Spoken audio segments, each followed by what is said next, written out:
ఏంది అంత రియాక్షన్ ఇచ్చింది? ఏం తాగుతుందబ్బా అనుకుంటున్నారా? నేను తాగింది జస్ట్ వాటరే అండి. దీన్ని స్పార్క్లింగ్ వాటర్ అంటారు. అంటే మన ఊర్లో సోడా లాంటిదనమాట. ఎవరైనా దాహం వేస్తే ఇమ్మీడియేట్‌గా వాటర్ తాగేస్తారు. కానీ ఆస్ట్రియాలో మీకు వాటర్ కావాలంటే ఫస్ట్ అది ఏం వాటర్ అని సెర్చ్ చేసి మరీ తాగాలి. లేదంటే నాలా ఇబ్బంది పడిపోతారు. వాటర్‌లో ఇక్కడ 3 టైప్స్ ఉంటాయి. Still, mild and super sparkling అని.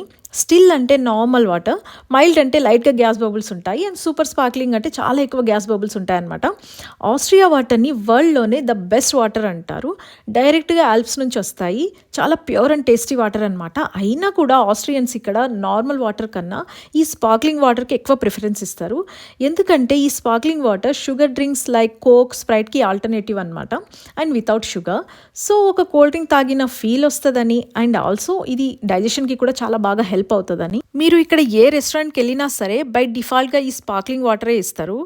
ఆబ్వియస్లీ చార్జబులే, ఫ్రీ అయితే కాదు. నేను ఇండియాలో ఉన్నప్పుడు సోడాని ఎప్పుడైనా గ్యాస్ట్రిక్ ఇష్యూ ఉంటేనే ఒక సిప్ తాగేదాన్ని. అలాంటిది ఇక్కడ బయట వాటర్ తీసుకోవాలంటే చాలా జాగ్రత్తగా సెలెక్ట్ చేసుకోవాలి. మీకు ఇలాంటి వాటర్ ఇష్టమా? కమెంట్ చేయండి. బై.